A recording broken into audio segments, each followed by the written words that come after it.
When you think about the Green Lantern Corps, you think of legends, right? Hal Jordan, John Stewart, absolute heroes. But there's this one story, this one prophecy that's kind of different. It talks about a hero who was destined to be the greatest and also the most tragic. We're talking about the guy they called the ultimate Green Lantern, Sodam. So who is the ultimate Green Lantern? I mean, that's a pretty big title, right? Well, according to this super old, kind of dark prophecy, this person was supposed to have just insane power. But here's the kicker. His destiny was tied to the very end of the course. So let's dive into the story of the guy from Daxam who had to carry that weight. All right, so to really get this story, we're not starting on Oa or in some cosmic battle. Nope. We're going to a planet that basically hated the rest of the universe. We're talking about Daxam. This place was built on a fear of, well, everything out there. And for a kid like Sodam, a kid who just wanted to look at the stars, it was basically a prison. Okay, so what's a Daxamite? This is so important. Just picture this. You've got all the powers of a Kryptonian, like Superman-level stuff. Flying, super strength, the whole deal, as long as you're under a yellow sun. Sounds awesome, right? But there's a huge catch, a fatal one. They have a crippling weakness to lead, and I mean fatal. Just being near it can kill them. This one thing, this single element, is the key to his entire story, his power and his pain. And this is where you really see the clash, right? You have this whole society on Daxam that's just terrified. They're xenophobic, they're isolationists, their whole culture is stay home, fear outsiders. But then you have Sodam. He was the total opposite. While everyone else was looking down, he was looking up, dreaming of the stars. And on a planet like Daxam, that kind of dream, it's not just different, it's dangerous. So, yeah, you can probably guess that this wasn't going to end well. This pull between who he was and what his society demanded, something had to give. And when it did, oh man, it was a total tragedy. A series of events that just completely broke him and turned him into a rebel. It all started with something that should have been amazing. An alien pilot, this guy named Tessog, crash lands near his house. Sodam, being the curious kid he is, befriends him. But when his parents find out, they kill Tessog. Just kill his friend. And to fix their son, they brainwash him, making him fear aliens just like them. And it works for years. Until one day, on a school trip to a museum, he sees it. Tessog's body, stuffed, on display like some kind of monster.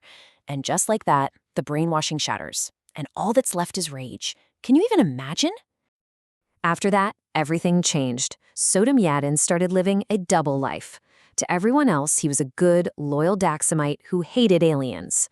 But secretly, at night, he was rebuilding his dead friend's ship. Every nut, every bolt, all driven by one thought. I have to get off this rock. He despised his homeworld. So he's just about ready. His personal escape plan is about to happen. And then, wouldn't you know it, the universe decides to step in. That prophecy we talked about, the one that had been sitting there for ages, it was finally time for it to come true. This was the prophecy of Quill. And it's a real doozy. It says he'd be the ultimate Green Lantern. Awesome, right? But then there's the fine print. It also said he would die during the final destruction of the Corps, fighting till the very end. So from the get-go, his greatest moment was tied to this absolute doom. Talk about a heavy burden. And the timing here is just wow. The very night he's planning to blast off and say goodbye to Daxam forever, something from space comes flying down. It's a Green Lantern ring, a ring from an intergalactic peacekeeping force, picking a kid from the most anti-alien planet you can imagine to be their newest recruit. You can't make this stuff up. So yeah, he doesn't exactly get a gentle introduction to the Corps. He's ripped from his planet and immediately thrown into the deep end. His training wasn't some calm, peaceful process on Oa. Nope. He was forged in the fire of a massive, universe-spanning war. And his rise through the ranks? It was just insane. He starts off as this kind of clumsy rookie, getting on Kilowog's nerves. But then the Sinestro Corps war kicks off, and suddenly everyone sees just how much raw power this kid is packing. It was so much power, in fact, that the Guardians themselves picked him over all the veterans to become the new host for Ion. Just the living embodiment of all willpower in the universe. No big deal. He went from a prisoner on his own planet to basically a god. But you know how it goes. With that kind of power comes some really, really bad enemies. And being Ion put him on a collision course with someone who almost ended him for good. This next fight, it set up the whole tragic ending that the prophecy talked about. His opponent? None other than Superboy Prime, a guy who's just ridiculously powerful. But Prime didn't just try to punch his way to victory. He was smart about it. He tricked Sodam, lured him into a nuclear power plant. Why? Because the walls were lined with lead. The one thing, the only thing that could take a Daxamite down. In an instant, all that godlike power was gone. All because of his one fatal flaw.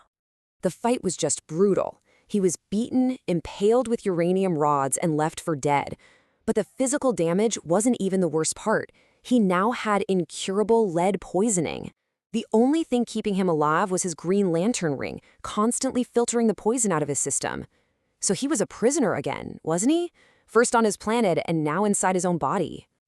And here's another gut punch of irony for you. Remember that ship he spent years building to escape? Well, when the Sinestro Corp eventually invaded Daxam, guess who used it to get away? His mother, one of the people who killed his friend and had him brainwashed. The escape route he built for himself was used to save the person who imprisoned him. But even after all of that, the betrayal, the pain, the lies, when his homeworld was on the brink of being wiped out, Sodam had to make a choice. And he did. He went back. He went back to save the very people on the very planet he had spent his whole life trying to run away from. And his plan, it was the ultimate sacrifice. See, Daxam's sun was red, so his people didn't have their powers. To give them a chance to fight back, he did something nobody could have imagined. He flew straight into the sun.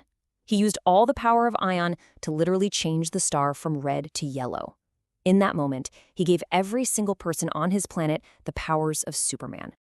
But by doing that, he trapped himself. He basically became a living battery inside that sun.